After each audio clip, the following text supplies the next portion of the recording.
আমরা সবাই মুজিব সেরা আজকের এই দিনে মুজিব তোমায় মনে পড়ে।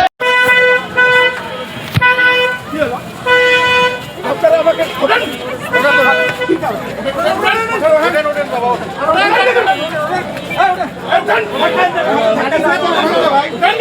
অসুস্থ লোক আপনি ঢাকা উঠেন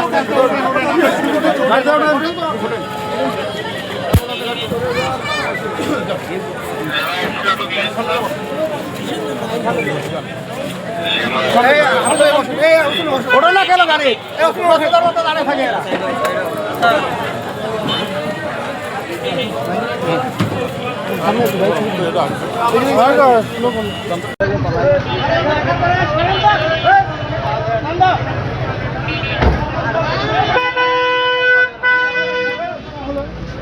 ঠিক আছে।